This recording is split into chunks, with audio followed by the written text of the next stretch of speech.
Stop talking to God and start talking with God. Imagine like this. There's a person that always call you and all they do is spell their emotions, spell what they're feeling, all their things they're dealing with, worried about. And you don't get a word out. They, okay, bye, see you later, hang up. You get no room to talk. You don't get no room to speak on how you feel. You don't get no room to give no input. That's how it is with God. A lot of us go to God for our problems and we just vent to Him and all these different things. But one thing I've really been learning is not to talk to God, but talk with God. Like, God, I appreciate you. You're a very strong man. You give me strength. Give me perseverance. Give me that mindset. God, what do you need to tell me right now? God, you're a great God. Just acknowledging He's there. And one thing I do know about like the presence of God, like if you are like in a meditative state and you just be quiet, God will be there. Now it's not the feeling. It's not a feeling of God being there. It's the knowing. It's the faith that God is there. Well, just that knowing that, all right, God is really here right now. It's a different type of thing, bro. Like, it's not a feeling. Oh, I feel some shakes, some shivers. Like, those are obviously like signs, but it's just more of like a knowing. You got to just know He's there when you do, or when you get yourself in a quiet place and you just talk to Him. Because what God can do for you is astronomical. I realize, like, what the vision God gave you, you can't tell it to everybody because not everybody gonna understand your vision. That version of you already exists. You listen to that inner compass, that inner guidance, it will be shown to you. You're a very powerful person. You have been given abilities and gifts and talents that not everyone has, and that's the craziest part. Everyone has that it factor. And you may know there's something within you that's powerful or can do great things, but maybe your external circumstances keep you from doing that. Where the people around you, the people close to you care about, they're not on the same timing, or your family don't believe you and they call you crazy, or maybe you have certain habits or addictions that kind of rid you from taking that motivation, taking that leap. But I need you to realize it all starts with you. It starts now, not tomorrow, not yesterday, not in a few hours. It just starts now that I'm going to work out. I'm going to better myself. I'm going to meditate. I'm going to connect with God. It starts now. And we all get caught in that trap of the future. And you're never going to do in the future. Like the New Year's resolutions, that's a trap. It really starts now. Like if you like that inner voice, that inner voice, this small voice. It's true. Stay true to yourself. You're amazing. You're a powerful person. There's not a lot of people like you.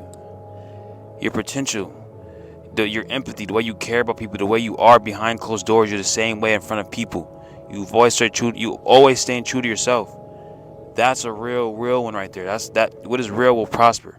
You're a real one. What is real will prosper. You stay true to yourself. You have empathy for people. With behind closed doors, you're doing the work. You're helping people out. You're trying to be the best version of yourself. Even if you're not, yeah, you slip up. But if you're trying actively, if it's in your mind, it's already a start. That you every day, like, man, I don't need to be doing this, or I need to get better at this. At least you're consciously and aware of your actions. That's a good step. Some people are so stuck into their own misery, their own life, that they don't even understand what they're doing is harming them in the long run. It's not benefiting them. You have potential. You have power. You're that puzzle piece that's flipped over and we can't see which one is the right puzzle piece. You are that puzzle piece that needs to go in that spot. You have to switch your focus, because once you switch your focus, the focus changes. Once you switch your focus, the focus changes.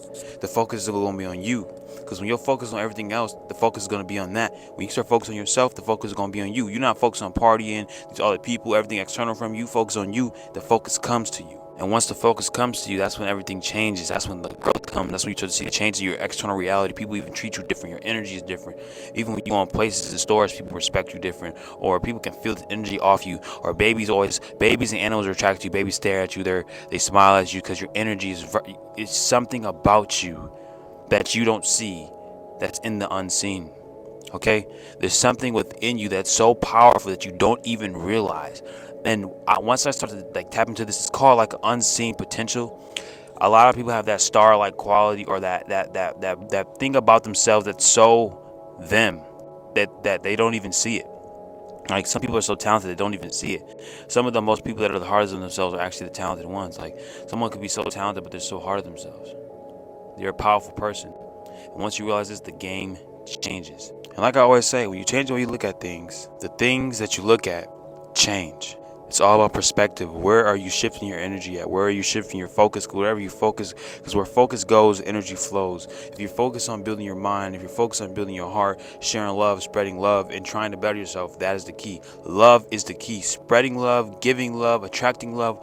Love is something that can't be explained. Like, when is the perfect time to say I love you? It varies on the person. When you say I love you, we love different things. Love is such a powerful energy. It's such an unknown thing. It's so opinion based.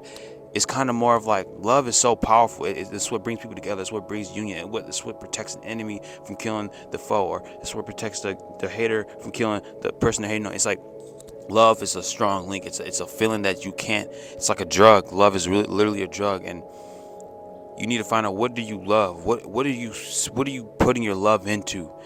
If your love has been broken and someone took your love for granted, are you using that against the world? Are you saying you hate everybody? Are you pushing everybody away because you've been hurt in the past? It's all about dealing with that version of yourself. Once you start tapping into your mind, tapping into the version of yourself that's really that potential, you will see that who you really are. You're an amazing person. You're amazing. You're powerful. You glow. You have a good personality. You haven't always been this type of person. The world made you this fucking way. When you came in here as a baby, man, you were happy for everything you had. You were present, bro. You were smiling, and the world just kind of fucked you up. And now that happened, you kind of like, you don't like to resonate with shit no more. And that's the key. The key is to getting back to that inner self, getting back to the inner child, healing that inner child, nurturing that version of yourself that really matters, because you are a very, very powerful person. Everybody came as well with something. Everybody was once a baby at one point. That's the one thing. We all started out the same way. Nobody turns out a fucking supervillain. You become that way with your experiences, because your childhood is what makes you and molds you. Your first 7 years of your life is the information you're receiving, and the things you're seeing is it's gonna be embedded into your character, and that's who you're going to be. And like I said, bro, who you really are comes out in your relationships, bro. When you're in your relationship, that's when the true you really comes out, because that person is like a reflection of you. They're pulling that version out of you. They're pulling that version since you were a kid out of you. So tap into yourself. It's time to stop sleeping on your potential. God has a plan for you, and he had you see this video for a reason, because there's something within you that you need to see that you haven't seen yet. Your inner child's calling for you. You're an amazing person. You're abundant.